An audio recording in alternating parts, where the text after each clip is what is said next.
Hi everyone, in this video we're going to talk about two different things. The first thing we're going to talk about is segmentation, and the second thing we're going to talk about is target market and how you select that target market. But before we get started, this is not a beginner video. This is a video that you would want to watch later in the process. And the reason is because to be successful at segmentation and target markets, you really need to have good quality research. You need to understand the different steps that go into that good quality research. The three most important steps of that research are understanding your customers' wants, needs, and you can add in their fears as well.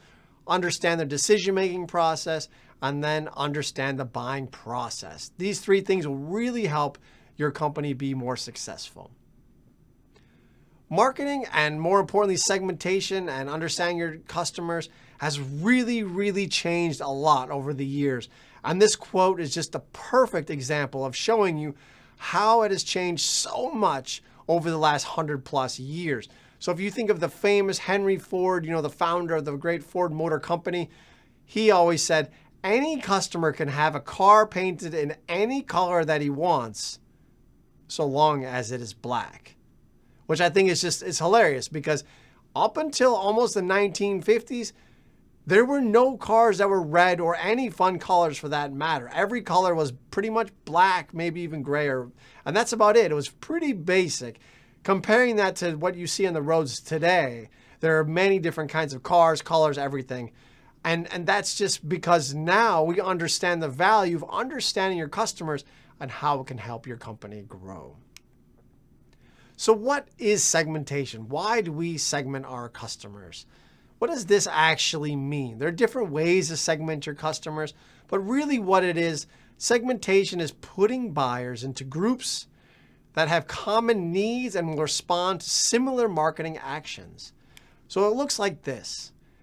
You've done all of your research, and the thing is that because you have such good research, you understand that you have multiple different groups of people that buy your products. So not all of your customers are exactly the same. There are multiple different types of people that are purchasing your products. And so what your job is to do is to separate those people into groups that are like-minded. So today you will be able to see the different segments that purchase your favorite brand and identify which one is the target market. So why do we do this? What is the point of this? Because it delivers value. Segmenting enables companies to tailor their offering to consumer groups, identifying marketing opportunities, and improve consumer satisfaction by enhancing convenience, relevance, and other key facets of the buying experience. What does that mean? It means you create and deliver value. You make things that make your customers happy. You solve the problems that your customers have because you understand who they are and you understand which segment is the most important. But here's the thing I want to point out. Segmentation benefits both the customer and the company. And I'm going to give you an example why, or examples why in just a second. But what I really want to emphasize in this video, the purpose of segmentation is not to exploit your customers. You're not getting this research so you can take advantage of them. Your job is to always make it a win-win. Everything should be a win-win. If you're not, you're just scamming them. And if you're scamming them, that's not how you build a long-term business. If you want to build a business that is going to last a long time, like the Ford example we just gave, you need to always be in a win-win situation. You're not building something that takes advantage of them, because if you do, one of two things will happen. First, your competitors will come in and realize, hey, you're taking advantage of your customers. They're unhappy. They're going to fix it. Or in today's world, what companies will do, or what customers will do, is they'll leave negative reviews. Previously, you could only share negative comments through word of mouth, which was basically talking to the people in your inner circle. But now with the internet, you can go online, you leave 1 stars, you leave negative reviews everywhere, and everyone will find out about it. So in this first chunk of the video, we're going to talk about Raising Cane's. We're going to talk about how Raising Cane's produces a win-win situation to make them more successful as a business and to make their customers happy. Here we go. So this is a long list of the benefits of the business and benefits of the customer. I'm going to give you 3 of each side to show you how Raising Cane's has been able to implement this strategy to improve their business and also improve the experience for their customers. The first one, identification of unfulfilled needs. What I mean by that is this. When the founder of Raising Cane's was a student at LSU, he noticed that, you know what? There's not really a good place for students to get good food, to get good fried chicken, or just to get good chicken. On the other side, he also noticed that there isn't a good place for customers, for students to work. And so what he did was he decided, you know what? I think I'm going to make a business that's in a college town that offers good food that college students will like and provides a good place for college students to work. And so because he was a student, he was able to see this sort of hole in the market. And he was able to realize that, hey, there's a need that's not being met by the current businesses in this area. The second one, better product design. Because he was a student, as I just said, he was able to produce a product that customers liked and enjoyed. He was able to make good quality chicken fingers with good quality toast and coleslaw that's better than all of the competitors. And it's one that meets the needs of their customers. He knows exactly what these customers want, and so he can produce the perfect product for them. Increase customer satisfaction. If you're meeting the needs, you're making a product that they want, customers will go that. And the sales have shown that. Raising Cane's is ahead of McDonald's, Burger King, Taco Bell, all of the traditional fast food places. They're only following Chick-fil-A and Shake Shack. To me, they're a pretty new business that's been around 20 years, but 20 years is a long time, but it's newer compared to a lot of the other businesses. And this is a great sign of success. And this is because they have done a great job of segmenting their customers and producing a win-win situation. It's one that has allowed them to be successful for 20 years and will probably allow them to be 20 more. Now, benefits to the customer. The first one is convenience and time savings. Have you ever wondered why when you go to Raising Cane's, they have such a short menu? Think about it. Imagine this. When you go to any other fast food or any other restaurant for that matter, how long does it take you to order something? Have you ever thought about the time it takes? Think about it. If you look at the menu, even though it only takes 30 seconds, a minute longer to think about, do I want a cheeseburger? Do I want a hamburger? Do I want a chicken sandwich? Do I want a fish sandwich? Should I get a set? Should I not get a set? That takes time. To you, it's only 30 seconds, 1 minute. But times that out by how many customers come every single day, and times that out by how many stores there are across the U.S.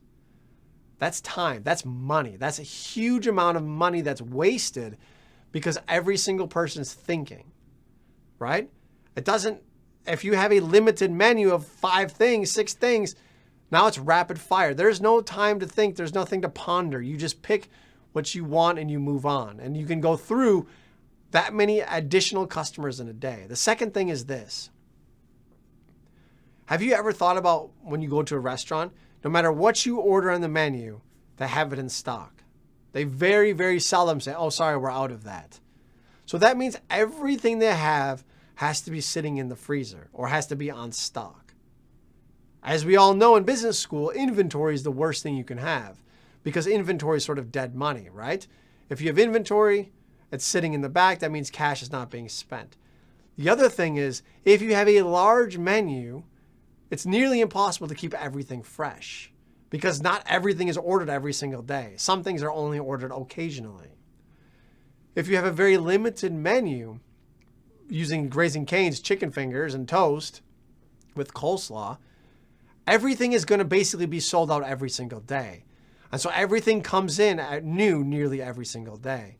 And so you always have much fresher food, and Raising Cane's doesn't have to worry about having all this cash sitting in inventory.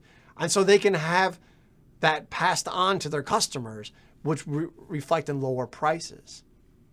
And so again, that's tailored products, right? It's huge convenience and time savings that we get, and it moves into tailored products.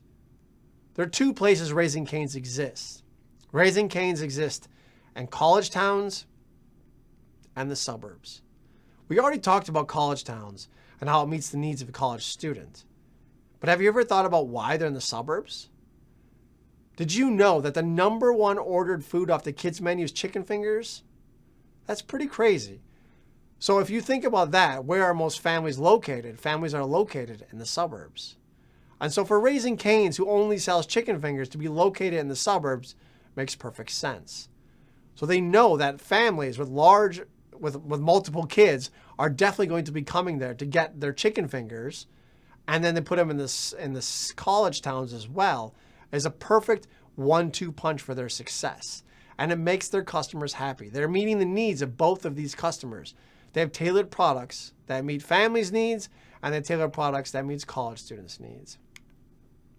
The last one is a personalized experience.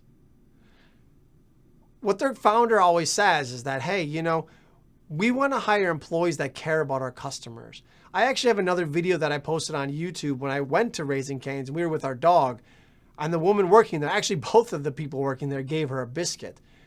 They care about their customers. They actually smile when you go in there, which maybe for fast food it seems unique. But that's something that he really prides himself on, and something that they care about, and it makes it more comfortable for customers. So it feels like each customer actually has a personalized experience. So how do we segment these customers? There's a few different ways you can segment your customers. The first one is the who. Who are our customers? A lot of times what people do is they base on demographics. Demographics aren't a bad way to segment your customers, but they should not be the only way to segment your customers. To me personally, I think most brands or companies segment their customers based on demographics simply because it's easy. So what are demographics?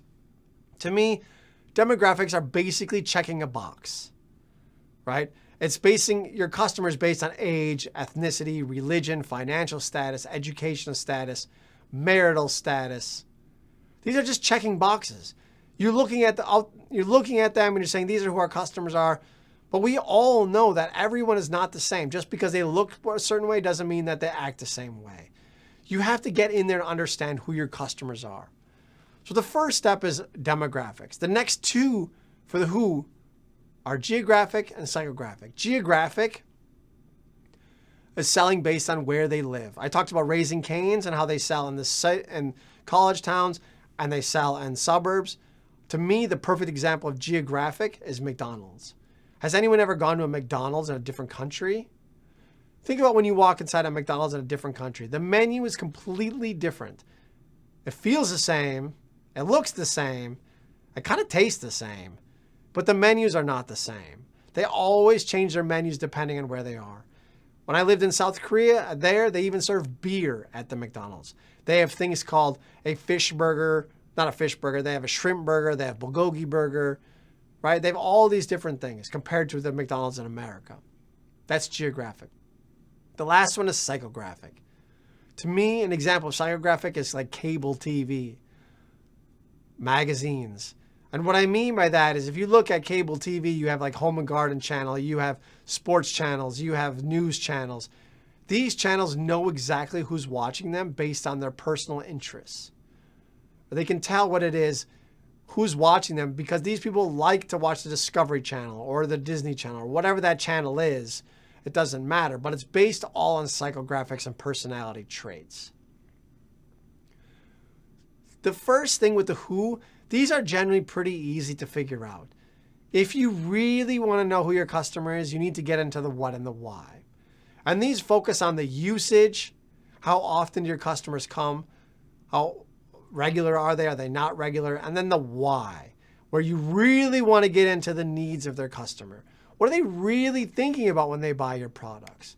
So I often think it looks like this. When you're thinking about how you segment your customers, demographics are first, psychographics, buying process, that's your customer. And I'm just going to give you a quick example. So Target segments their customers based on families. Okay. Think about Walmart. What does Walmart base theirs on? Low prices. Do families go to Walmart? Of course they do. Is Walmart and Target the same? No, nobody would think they're the same. So families, yes. Families is very basic demographics. Is that only thing Target cares about? Of course not.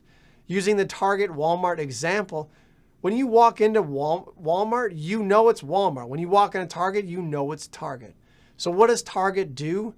They're definitely all have their products more expensive than Walmart does. It's a little bit nicer. It's a little bit fancier. It's cleaner. It's more expensive. The personal brands at Target now are mostly organic type products. These are very suburban-esque. They're definitely, the clothes that they have are not cheap. You can find cheaper clothes at TJ Maxx than you can at Target. But Target knows this. They specialize in this. They're going after that customer that's willing to spend a little bit more money to have this sort of image to say that they go to Target and they don't go to Walmart. And that's okay. And that's why they're able to be successful, because everyone knows you can't compete with Walmart head to head.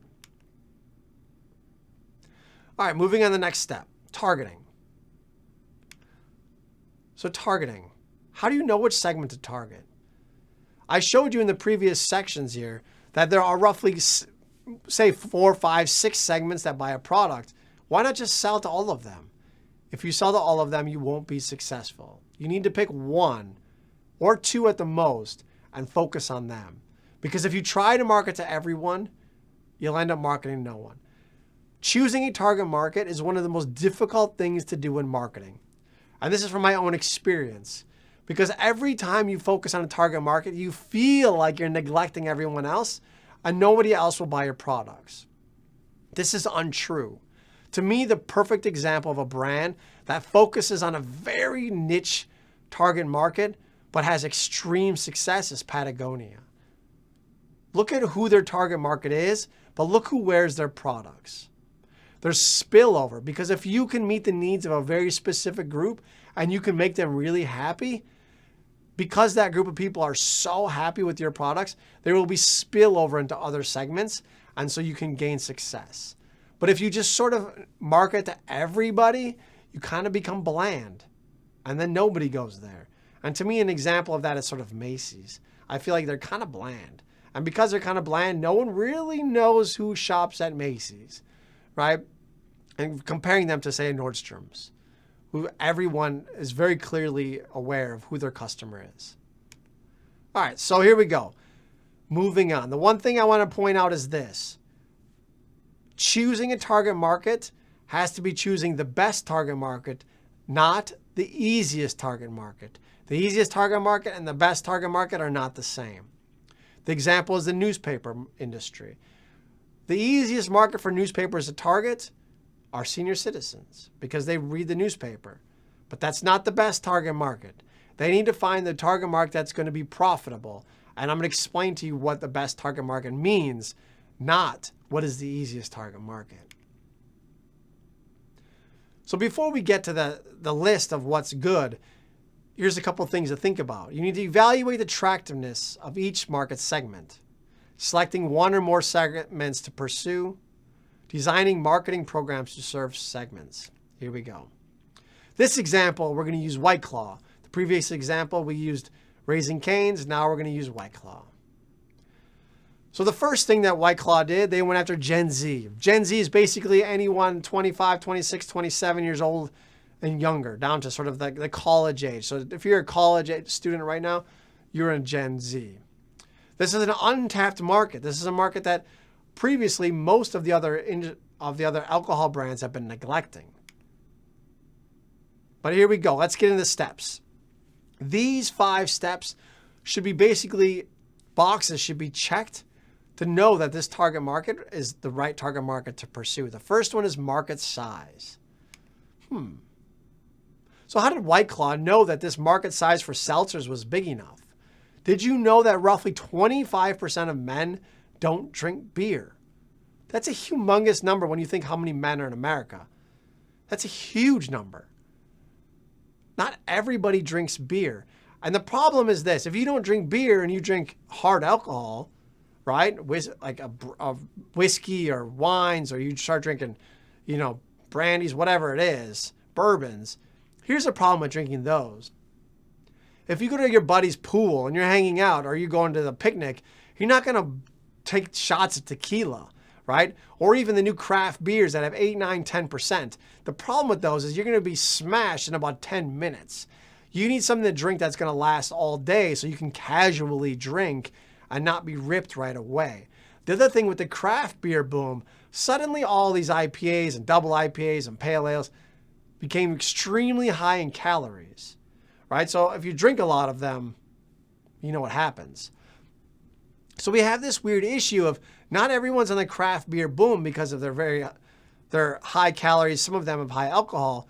Not everybody likes to drink beer, but the thing is, if you drink hard alcohol, you're going to get ripped right away. It's not a very good casual drinking thing. And so this market exists where, hey, these men or these people are looking for something to drink. And as I said, 25% of men don't drink it. That's a lot. The expected growth. Think about bubbly. Think about LaCroix or whatever your brand of, carbonated water is. These started out earlier than White Claw. These started out around 2008, 9, 10-ish. If you look at the stock price of LaCroix over the 2010s, it basically was vertical. It pretty much went straight up. And so White Claw, the company that started White Claw, was easy to see this and say, hey, you know what? And once upon a time, the people that drank these things were maybe stigmatized as sort of like, this is a soccer mom type of drink. But not anymore. Everybody drinks carbonated waters now. It's absolutely crushed the market. And it's just a regular everyday drink that everyone consumes in today's market nowadays. And so White Claw was able to look at this in the 2014, 15, 16 time and see, hey, you know what? These have become mainstream. And I think this is an opportunity for us to also become mainstream. Competitive position. White Claw was first, right? They were the first main one out there. There's some other brands that argue that they were first, but overall, White Claw was the first really big mainstream seltzer to enter the market. Now you go into any liquor store and you can see multiple different brands of seltzers for sale, but White Claw was definitely number one. The cost to reach. Have you ever seen White Claw on TV? I haven't. Instead, they took a different route. They took the influencer route. They went after people like Trevor Wallace and made videos with them that really connected with that Gen Z younger generation, people who are drinking at that age. And the last one is company fit. Did you know the founders of White Claw were also the founders of Mike's Hard Lemonade? I remember people drinking Mike's Hard Lemonade when I was in college. So they already knew this type of customer. They knew the market. They knew what it looked like for this non-beer drinking person. I actually had a roommate that drank Mike's Hard Lemonade because he hated beer. But like I said, he needed something to drink that wasn't, a rum and Coke when we would go swimming or go to the beach or, kind of hanging out with buddies. And so he drank Mike's Hard Lemonade. They knew who this person was. And so now if you go back, we'll just go back to this list, and you look at these 5 here, it's really clear in hindsight to look and say, no wonder White Claw had so much success. No wonder they were the market leader and why they crushed it. Because the market was set up. This segment or this target market was dying for an alcohol product to consume, and they came and they delivered it to them. And now, because they did so well at focusing on that target market, the spillover has been massive, and now White Claw is very much a mainstream drink that people consume of all types. So again, why not market everyone? I just gave you the perfect example of how White Claw focused on one group, made them extremely happy, and everyone followed suit. All right. Thanks again for everything. I hope you enjoyed these great examples. I think these are 2 of the more fun examples that I have, talking about Raising Cane's and White Claw and how they've used segmentation target marketing to grow their business. And hopefully you will do the same. All right. Thanks a lot. Have a great day. Bye.